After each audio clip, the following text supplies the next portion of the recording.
My name is Jonathan Harker, and the events I am about to recount are so terrifying that they still plague my nightmares. It began when I was summoned to the distant land of Transylvania to assist a nobleman, Count Dracula, in purchasing an estate in England. Little did I know that this journey would lead me into the very heart of darkness itself. The castle loomed ominously on the hill, a monolith of stone and shadow. My carriage wound its way up the serpentine road, the horses growing restless as we neared our destination. The driver, his face pale and eyes wide with fear, refused to go any further. With a shaking hand, he pointed to the path I was to take on foot. "God be with you, sir," he whispered, crossing himself before he sped away, leaving me alone in the encroaching twilight. I took a deep breath and began my ascent.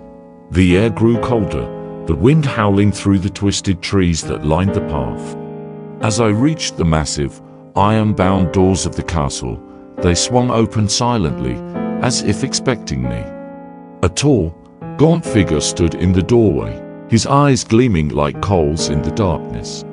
"Welcome to my home, Mr. Harker," Count Dracula said, his voice smooth and chilling. "I am glad you have arrived safely." I entered the castle, its vast halls and corridors echoing with an eerie silence. Dracula led me to my room, a small chamber with a heavy wooden door and a single barred window. Despite the comfort of the furnishings, an unease settled over me, gnawing at the edges of my mind. Days passed, and I saw little of my host. He appeared only at night, his presence sending shivers down my spine. Our conversations were polite, but I sensed a hidden malice in his words. I began to notice strange occurrences. My room was locked from the outside at night, and I never saw any servants. One evening, driven by a mix of curiosity and dread, I ventured out of my room to explore the castle. The corridors twisted and turned, leading me deeper into the labyrinthine structure.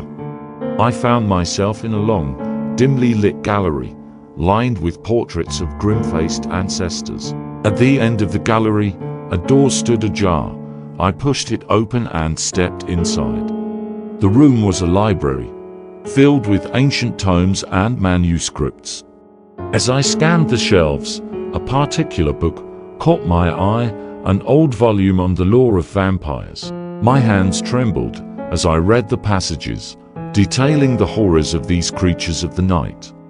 The descriptions matched my host perfectly: the pale skin, the cold touch, the aversion to sunlight. Suddenly, I heard a noise behind me. I turned to see Dracula standing in the doorway, his eyes burning with an unnatural light.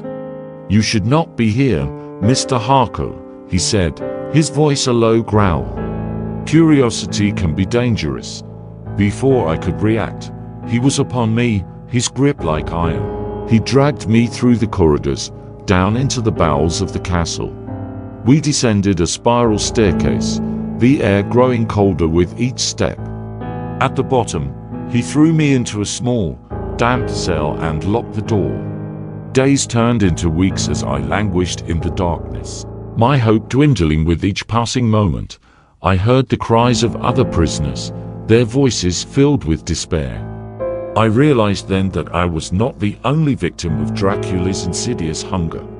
One night, the door to my cell creaked open.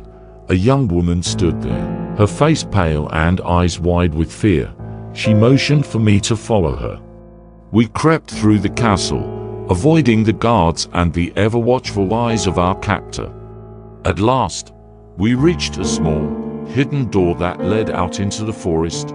We ran through the trees, the moonlight guiding our way behind us. I heard the howl of wolves and the unmistakable sound of pursuit. We reached the edge of the forest and found a small village. The villagers took us in, their faces a mix of pity and horror, as we told them our tale safe at last. I vowed to expose Dracula's true nature to the world. But even now, as I write these words, I know that he is still out there, lurking in the shadows, waiting for the night to fall.